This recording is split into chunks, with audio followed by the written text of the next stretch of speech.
शक्ति से फैसला कर लो, हमें अनुमति दो। जब हमारी बात ही नहीं सुनी जा रही है, अभी तो युद्ध शुरू नहीं हुआ, बात हमारी मानी नहीं जा रही है, तो हम बंदर भालू लेके चले जाएं किष्किंधा। ये उनके मन में तो आया, लेकिन मर्यादा है ना, वाणी से नहीं कहा। पर राम जी से कुछ छिपा हुआ थोड़ी, राम जी समझ गए। हमारी अपनी बनाई हुई पंक्ति नहीं है, वाल्मीकि रामायण की पंक्ति है। राम जी कहते हैं विभीषण सुग्रीव,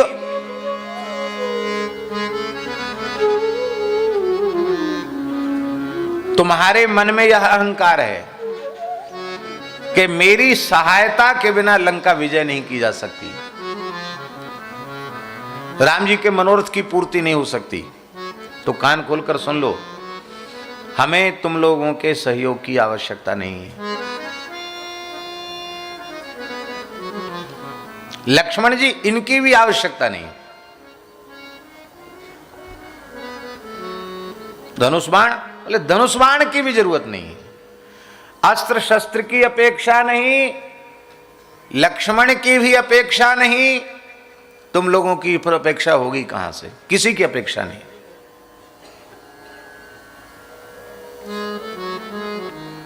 कैसे होगा? भगवान श्री राम की उक्ति है। राम जी कहते हैं अंगुल्यग्रेण तान हन्मि इच्छन हरि गणेश्वर। हे कपिराज सुग्रीव,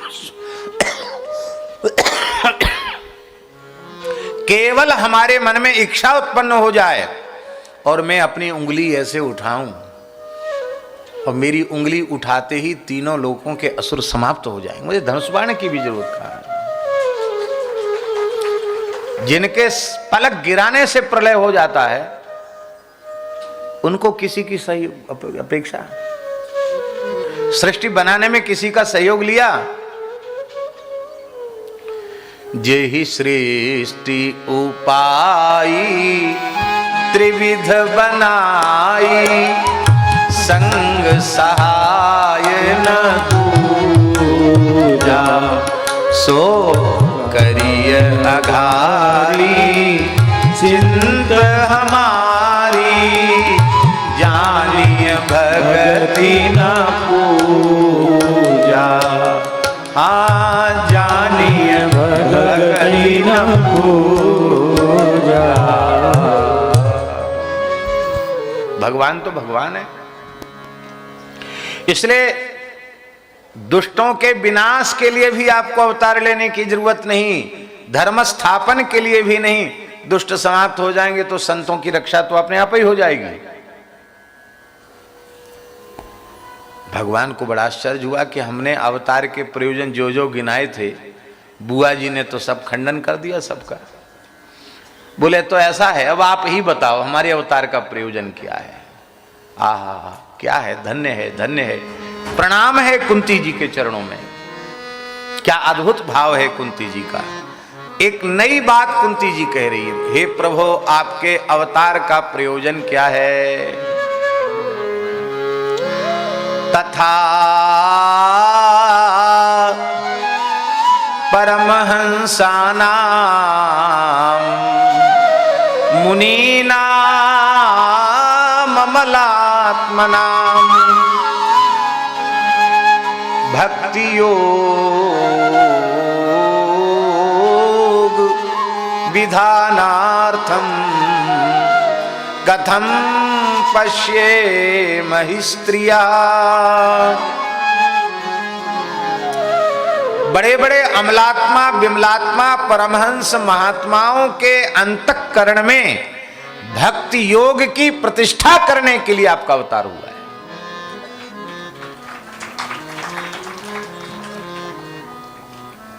हम तो अज्ञानी स्त्री हैं, हम आपके तत्व को क्या समझ? तत्व कथन भी कह रही हैं और दीनता भी ज्ञापित कर रही है। हम कहां कुछ कह सकती आपके बारे में? क्यों? परमहंस महात्माओं को कृतार्थ करने के लिए आपने अवतार लिया। इस बात को समझने की जरूरत है। वेद में लिखा है ऋते ज्ञानान न मुक्ति ही, बिना ज्ञान के मुक्ति होगी नहीं। ज्ञान से मुक्ति होगी। और इसी का समर्थन आदि शंकराचार्य भगवान कर रहे हैं।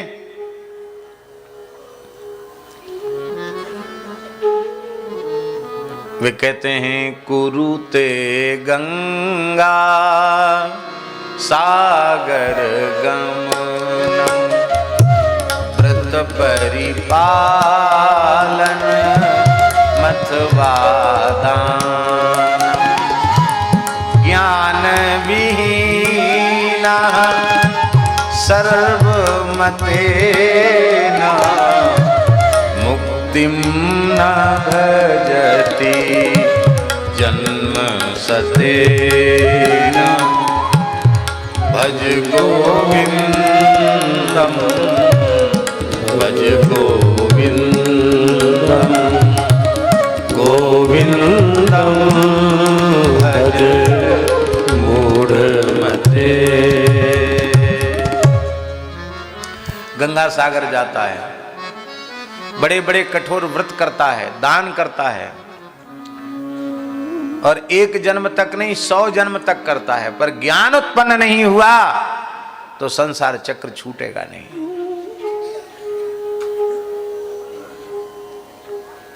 इसका मतलब ज्ञान से मोक्ष हो गया। ठीक है। अब जिन महात्माओं को ज्ञान हो गया, कैवल्य ज्ञान हो गया, अब वो ज्ञान से मुक्त हो गए। ध्यान से सुनो, बहुत गंभीर बात कहने जा रहे हैं। वे ज्ञान से मुक्त हो गए। अब उनका देह किस काम में आया? उनकी इंद्रियां किस काम में आई? बोलो। मुक्त तो वे हो गए, मुक्ति के लिए उनको और कुछ करने की जरूरत पड़ी नहीं। ज्ञान उत्पन्न हुआ, ज्ञान से मोक्ष हो गया। हम लोगों की इंद्रियां रूप रस गंध शब्द स्पर्श का अनुभव करके चरितार्थ हो जाती हैं। यद्यपि चरितार्थ होती नहीं है, पर चलो कुछ न कुछ काम में तो आई। संसार का ही रूप रस गंध शब्द स्पर्श ही सही इंद्रियों ने अनुभव तो किया। अब उन जीवन मुक्त आत्माराम आप्त काम पूर्ण काम परमहंस निष्काम महात्मा, उनका तो देहाध्यास समाप्त हो चुका है। देहाध्यास भी बना रहे और ज्ञान भी हो जाए, ये दोनों एक साथ संभव नहीं है। हसब ठठाव फुलाइव गालू, एक साथ दो काम नहीं हो सकते। कि देह की स्मृति भी बनी रहे, शरीर संसार की स्मृति भी बनी रहे और ज्ञान भी उत्पन्न हो जाए, दोनों काम एक साथ नहीं होंगे। एक होगा, दो नहीं होंगे।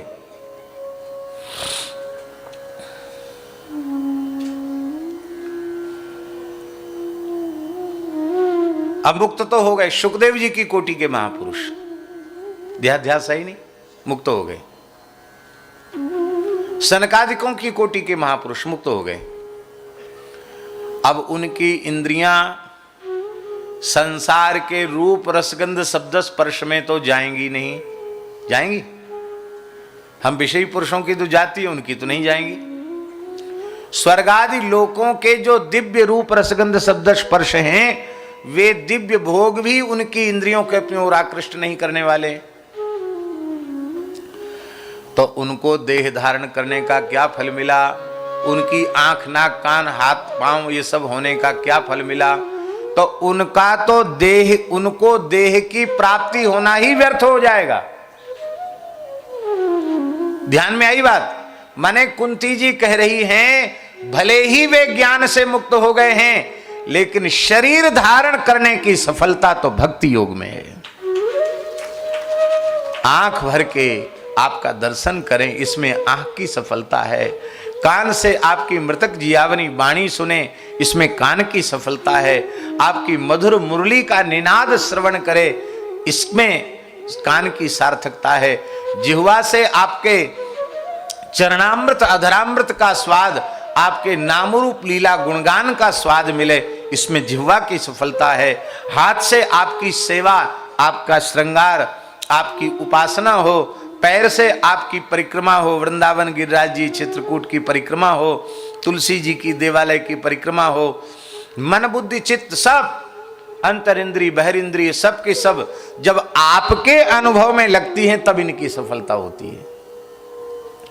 आगे 10वें स्कंध में गोपियां कह रही हैं, क्या कह रही हैं वेणुगीत में, अक्षणवतां फलमिदं न परं विदामः सख्यः पशूननु विवेशयतोर्वयस्यै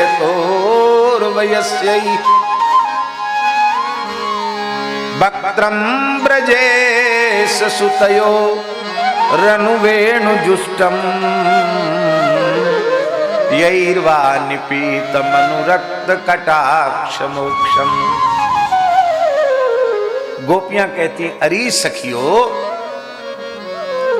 इन देहधारियों को जो देह मिला है, इंद्रियां मिली हैं, आंख मिली हैं, इनका नेत्रवान होने का यदि कोई सर्वोत्कृष्ट फल है तो वह यही है कि श्री गिरिराज जी की तलहटी में गैया चराते, बंसी बजाते, मंद मंद मुस्कुराते कृष्ण बलराम का दर्शन ये आंखें करें। यही आंख होने का फल है, नेत्रवान होने का फल है। नेत्र यहां उपलक्षण है इंद्रियों का। इसका मतलब सभी इंद्रियां जब भगवान का अनुभव करती हैं तभी वे चरितार्थ होती हैं, तभी वे कृतार्थ होती हैं, तभी वे धन्य होती हैं। अब देखो, शुकदेव जी का तो मन कहीं लगा नहीं, यम प्रव्रजंतम अनुपेत मपेत कृत्यम। अब शुकदेव जी जंगल में चले गए, वो तो मुक्त ही पैदा हुए, बंधन उनको हुआ ही नहीं, शरीर का होश हवास है नहीं, शरीर का होश है वो नंगा घूमे, शरीर का होश है नहीं।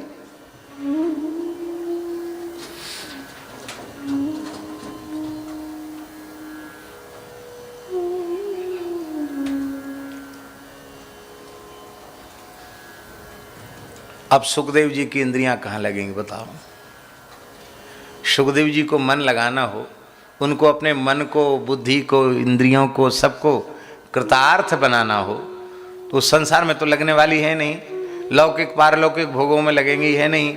तो उनको धन्य धन्याति धन्य बनाने के लिए, कृतार्थ करने के लिए आपने अवतार लिया है। सुखदेव जी के जैसे महात्मा भी आंख भर के आपका दर्शन कर सकें, आपकी वाणी का श्रवण कर सकें, आपकी लीला को गा सकें।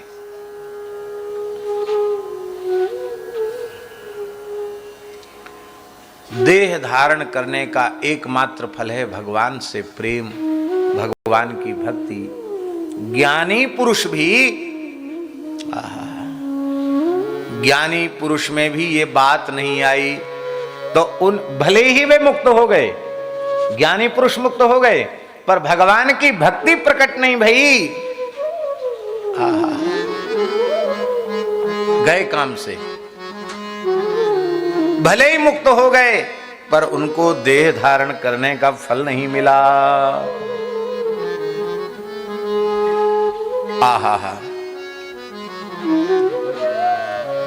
जय जय श्री राधे, जय जय श्री राधे।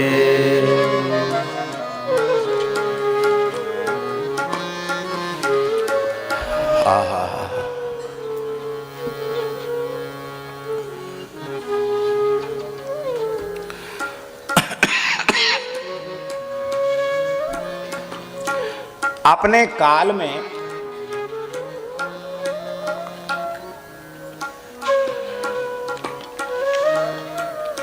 श्री गुरु नानक देव जी महाराज का चरित्र,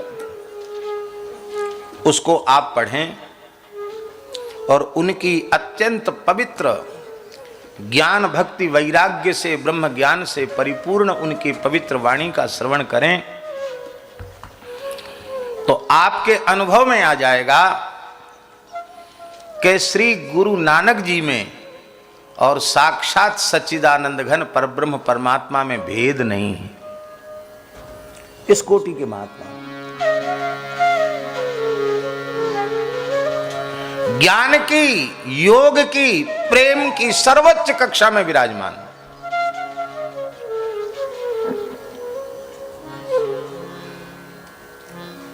और उनकी भक्ति देखिए, इतने बड़े ज्ञानी, उनकी भक्ति देखिए। प्रभु मेरे, एक एक शब्द देखो, क्या कहना। प्रभु मेरे प्रीतम प्राण प्यारे,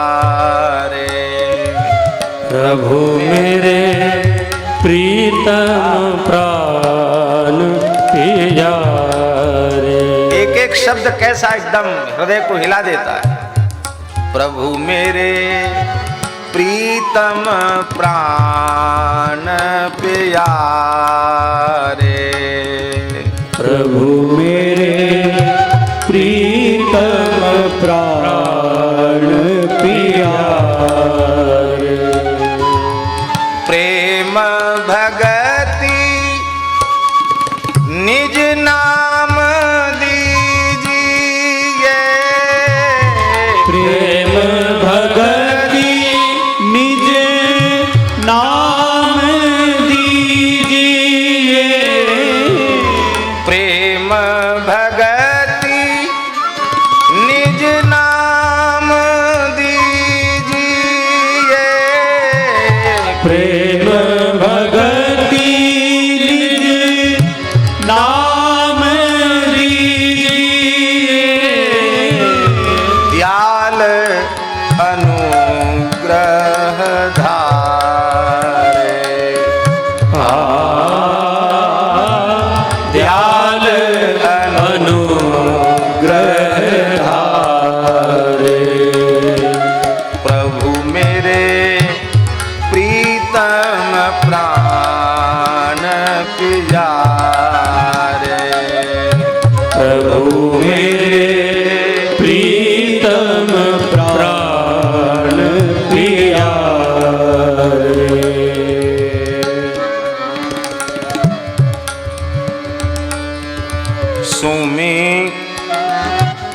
सुमिरो चरण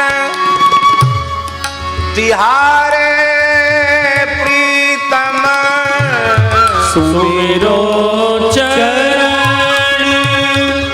तिहारे प्रीतम, हृदय तिहारी आशा,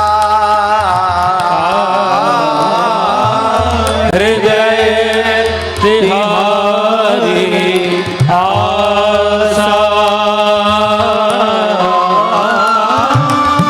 संत जना पे करूं विनती, संत जना पे करूं विनती, मन दर्शन को प्यासा, मन दर्शन को प्यासा। प्रभु मेरे प्रीतम प्राण प्यारे, प्रभु मेरे प्रीतम प्राण प्यारे।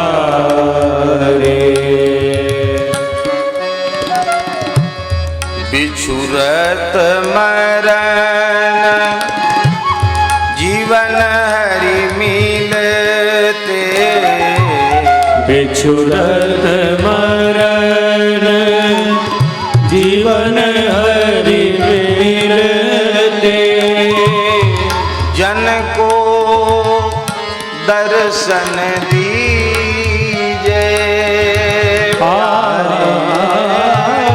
जन को दर्शन दीजे। नाम आधार